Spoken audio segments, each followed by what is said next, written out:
Thank you, Ms. Okay, we're going to move on to the action items. The board superintendent consider adoption of an order calling a trustee election on May 14th, 2011. Now, we talked about this. Do we need to read this in on page 80? That's an awful... No, we're not reading that one. Okay, good. Because it's 6 pages long, and as much as I'd love to hear your voice, Amber, I didn't think you'd want to do that. Okay, so we consider adoption of order calling a trustee election on May 14th, 2011. I need a motion. Motion, Mr. Ferguson. Second, Ms. Latham. Okay, any discussion on that? The places that are up are places 6 and 7, currently held by Ms. Fulton and myself. Okay, so no discussion? All in favor? That's unanimous, Ms. Carter. And consider adoption of notice of election for early voting and election day, May 14th, 2011. I need a motion. Motion, Ms. Latham. Second, Mr. Knapp. Any discussion? Seeing none, all in favor? That's unanimous, Ms. Carter. Consider approval of joint election agreement and contract between Louisville ISD and Denton County Elections Administrator for the May 14th, 2011 trustee election. We have a draft that's included on page 100. Any motion? Motion, Ms. Foudy.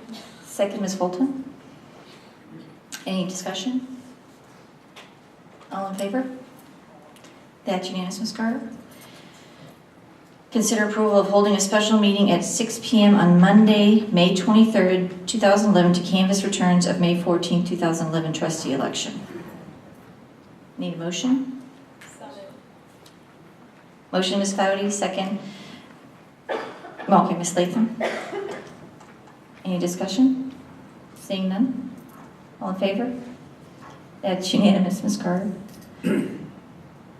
And consider approval of moving May 16th, 2011 regular board meeting to May 9th, 2011, making that the second Monday of the month. Need a motion?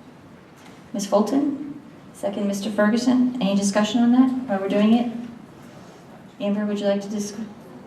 Yes, the trustee election is going to be on May the 14th, and we are required by law to wait a certain number of days before we can canvass that election and hold the meeting. So May the 16th wasn't going to be quick enough in order to have those results canvassed. So we want to back the May meeting up to the second Monday where it should have been anyway. I don't know how it got to the 16th to begin with. And then in the previous item, we will canvass the returns on May the 23rd, hold a special meeting for that. Okay. Any further discussions? Seeing none, all in favor? That's unanimous, Ms. Carter.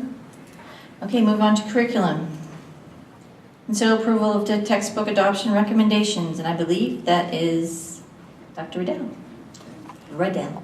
Let me throw in one thing. As Dr. Riddell makes her recommendations on these and the hard work that the committees and that have done in selecting textbooks, she is going to throw in the caveat that as you approve this, that contingent on receiving state funding. And there's actually money to pay for the books, or that they provide them. So, Dr. Riddell. Madam President and Dr. Roy, I did speak with Texas Education Agency today. And of course, they don't know what money will be available for any woman. I talked with them about the advisability of making this recommendation this evening or waiting. Waiting would put us, there's a way of ordering textbooks online, and if you get far behind in the line, then you're far behind in getting your textbooks. So we talked about contingent upon funding, and those are very important words that are not in the document that's in board book, but I have a new copy that would say contingent on funding for each of these sets of books. Each of these books have gone through sets of books have gone through a rigorous, formalized process that included teachers from each campus, that included a vote that was taken, and it was a very rigorous process, very detailed process, and it takes many weeks. So with that in mind, then we are recommending several different sets of books. The first is Secondary English Language Arts textbook. This is a grammar book. Last year, we acquired a literature book. This year, we're getting a grammar book. We are proposing for middle school and high school Prentice Hall writing. We're proposing for AP 3 and 4 models for writers and essay writers. You may have noticed that this is a non-conforming book. It was considered to be non-conforming because it did not have the poetry section in it. The literature book that we bought last year is appropriate. It does have the adequate poetry information.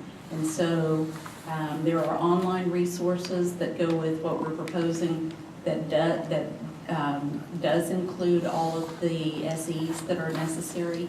And then the teaching resources are also available through the literature book. We have a recommendation for English and Spanish language arts grades 2 through 5 and handwriting grades 1 through 3. Remember, each of these have been through a very rigorous process. And that would be Texas Right Source and Bitson Handwriting. We're proposing English as a second language grades K through 5 textbook adoption.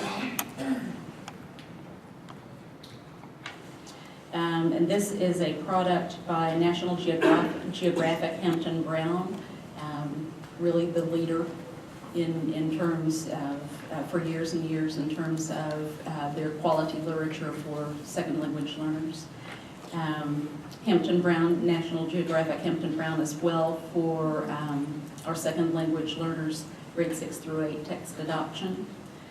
And then Pearson Scott Forsman for our pre-K system. Textbooks are generally adopted in cycles, and they're updated about every 10 years, and they're adopted as the standards are updated, then the textbooks are updated as well. We do not use the textbook as our curriculum. Rather, we take these textbooks and we match them to the Louisville ISD curriculum. And so this has been a very long and detailed process to be sure that the things that we needed for our students to know, understand, and be able to do could be provided by matching these texts to our curriculum.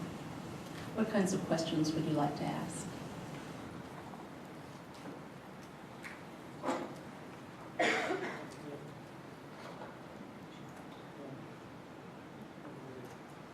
I move that we adopt the administration's recommendation on textbook adoptions with the additional phrase contingent upon state funding.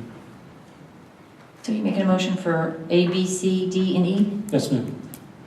Motion, Mr. Ferguson. Second, Ms. Gregg. We'd like to ask one, just to clarify for us, Dr. Riddell, can you shed a little light on the role the State Board of Education plays in the selection of textbooks? They adopt a list of books that they consider to be conforming and a list that they consider to be non-conforming. And then those books are all put out for districts to make, from which, there's a list from which districts may select. You're welcome.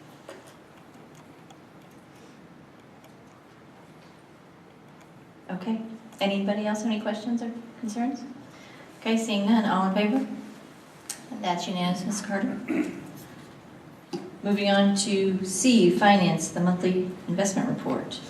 I have to start off before I call on Becky to tell us how much money we're earning, and say that Dr. Riddell was very kind, not talking about the meddling that the State Board does with textbooks, but we have our monthly investment report. Once again, Becky and Teresa want to give us the bad news on how much money we're earning? Yes, sir. We have about $416 million invested with an average yield to maturity of 0.195%, weighted average maturity of 35 days. Our earnings for the month of January were approximately $61,000, and our year-to-date earnings were about $284,000. You remember I told you last month we should have taken it to the track? I was right. Well, it depends if you were taking it to the truck or somebody Well, else. that's true. Okay. Okay, so we need, just need to take, I'm assuming we're taking these, the finances 1 and 2 separately, so I'll say, I need a motion for the monthly investment report, January 31st, 2011. Motion, Mr. Ferguson. Second, Ms. Fulton. Any discussion, questions? All in favor? That is unanimous. Move on to the discussion and vote on the resolution for budget reduction. Thank you, Mr. Kyer. I'd like to start off, put up that chart, and I hope the audience can see this. I want to walk you through this, board members. You know, we've heard a lot of talk this evening about what was going to happen and the issues in Austin, and even Mike or Derek, one or two, was talking about the governor saying things weren't that bad. The governor also said that there was going to be no revenue bill and they weren't going to use any of the rainy day funds, so I'm not sure how that jives with the $26 or $27 billion deficit we're facing. But at any rate, if you look, these two columns are best case and worst case. And you see we start off with the beginning fund balance of $120,671,037. And we've worked our deficit down to about $15 million a year. Okay? That's a deficit without cuts of $15 million. But we're trying to cut $10 million out of the budget. Now, underneath that, you see this number that's somewhat mythical or magical, depends on how you want to label it. That $30 million, that's far and away better than worst case scenario that's been presented by Moak and Casey, school finance experts. They say our best case is that we lose $54 million. Now, that's $54 million on top of the $15 million deficit that we already have. So if you follow that on down, you see in the second year, where we end that year with a fund balance of $70 million, then we've got this deficit of $15 million, and this $10 million is the same $10 million, and we end up with that $30 million taken out of the budget again, and our fund balance now is down to $35,671,037. We also have a resolution that the board adopted said we wouldn't take fund balance below $45 million because of the impact it would have on our bond ratings. I will tell you that I don't think that that's going to hold up for you, okay, going forward, as we look at what's going to happen with this biennium. Right now, what they're talking about in Austin is a $10 billion reduction to public schools. All right, this biennium will reach 5 million kids in public schools in Texas. Okay, you can do the math. 5 million kids, $10 billion. It's $1,000 a kid that will be taken out evenly.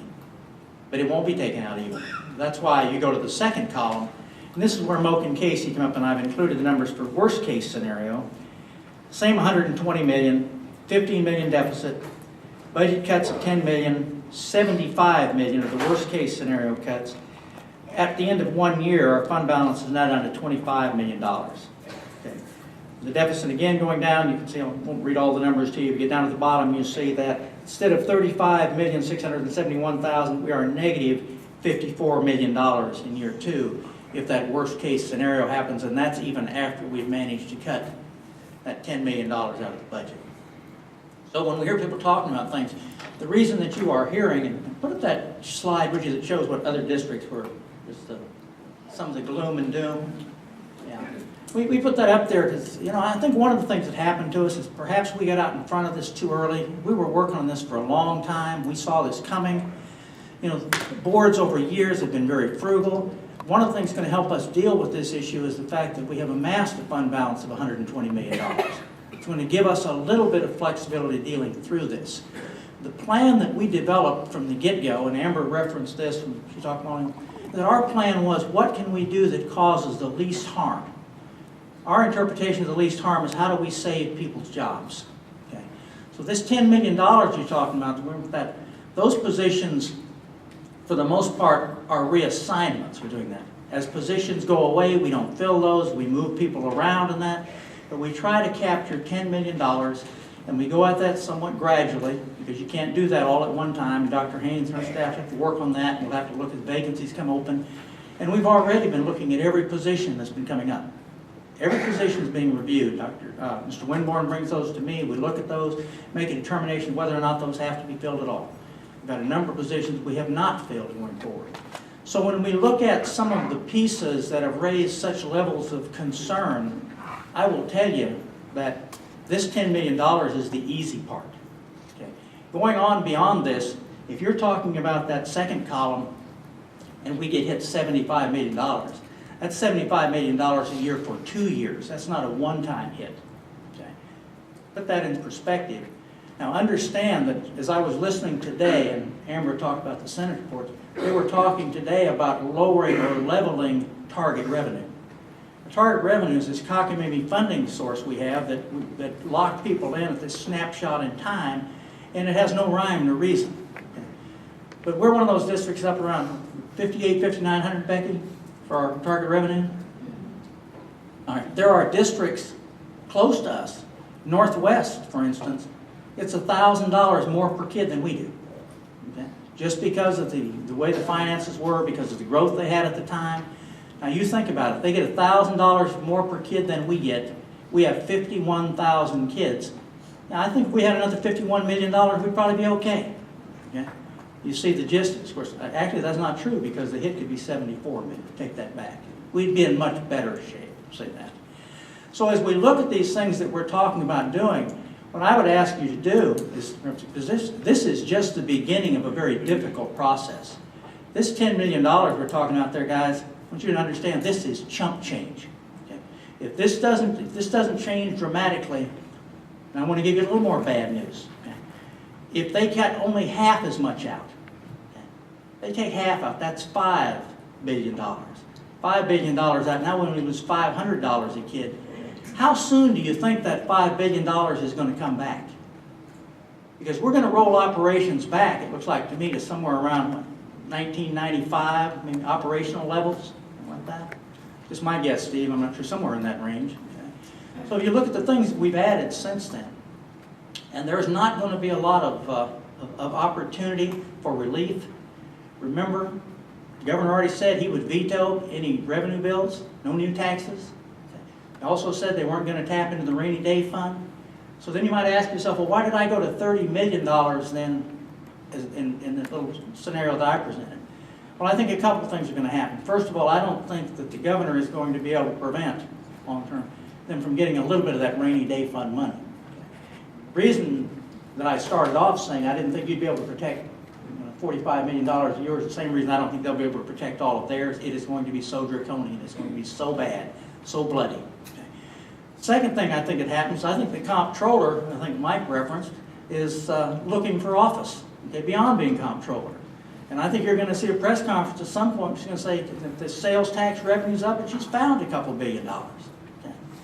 So, you know, $1 billion here, $1 billion there, pretty soon you're talking about real money. Okay.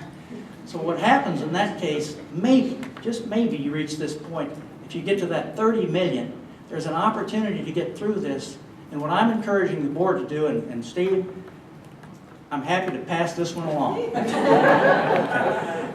what I'm hoping that the board will do is, as we look at this, that if we can get our hands together and we wrap our arms around this, understand this isn't part of the district's problem, this isn't the tennis parents' problem, this is our kids' problem district-wide.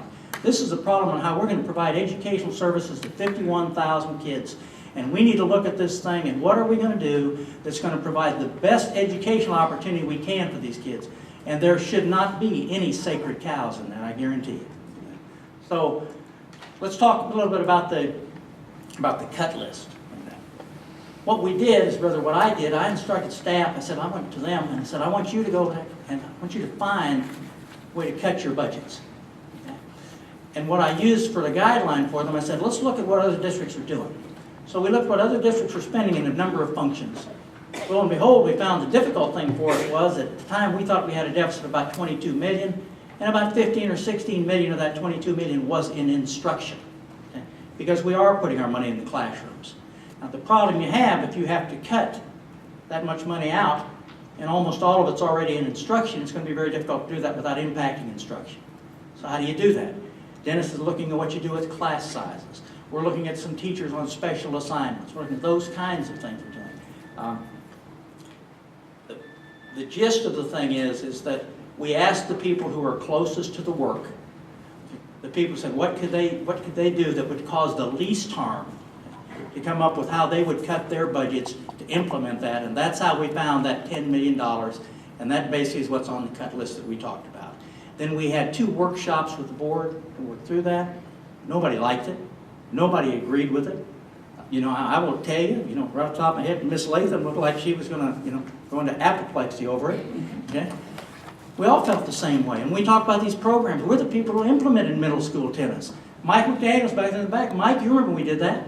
We're the folks that did it, okay?